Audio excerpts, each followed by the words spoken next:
Hi, this is Nihar from E21 Designs and I'm here to review the Amazing Spider-Man game today. The Amazing Spider-Man swung his way into cinemas few weeks back, creating sensation with its stellar cast and attention to comic book lore. It managed to break almost all box office records. However, the game is unlikely to enjoy quite the same level of success. The game starts after the movie events. Well, the game begins with an Oscorp Industries tour, which in turn leads to a city full of deadly man-beasts and a contagious virus. Naturally, it's up to our Spider-Man to save the day. The creative team has made some smart storytelling decisions. The developers have freed themselves from the shackles and restrictions of the movie script, all the while retaining the themes and foundations the film had. It's a simple story, and the game's all better for it. When you start the game for the first time, it gives you a small tutorial on what are the keys and the controls and how to go about playing the game. You have your navigation buttons on the left bottom, a map on the top right, and your health status and power grade buttons on the left, your jumping and swing buttons on the bottom right end of the screen.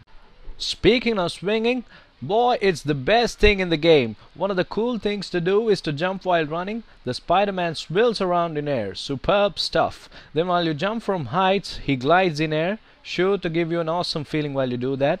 Though requiring little skill, gliding through Manhattan is absolute fun. The game is aided by some excellent camera angles which heighten the cinematic experience. The Spidey sense is a smart inclusion from the development team, allowing players to quickly sense the danger around. Then you have routine stuff like fighting enemies and tackling huge mechanical bosses. And hey, you needn't worry when he falls from very tall buildings, cause he lands perfectly. I sometimes wonder if this game is Spider-Man or Catman.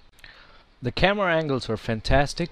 Compared to the Spidey games earlier, this game is a bit tough. It's got a pretty neat map which indicates which part of the city is in trouble and needs your help, and it also has a section where you have to do little tasks like jumping over a few obstacles and swinging for a minute or so. To me, these tasks add more to the addictiveness of the game. Gameloft, however, know how to keep their gamers engaged. Then you have a shop where you can upgrade your parts' health by buying them with the points you collected while playing the game. The navigation keys, which are extremely essential, aren't smooth. Getting a hang of it while running is very difficult, though it is very smooth while swinging. So while you're playing levels which have the time count, you're vulnerable to navigation problems. Well, the Spider-Man's voice is very corny and artificial. Graphics could have been better than they are. At times it feels like this game was developed in a hurry looking at its graphics. Hey, it's still a great game, could be made better by concentrating on some more details. The game has not managed to reach the expectations of avid gamers, but it's still worth playing. The game is a bit on the expensive side, but you can buy it if you're a regular gamer. Now comes the ultimate question. Should you buy this game? Well, I would say yes. Although it's got major flaws, it's still an addictive game. Especially I would keep swinging all around the city and keep dropping from 500 feet above buildings.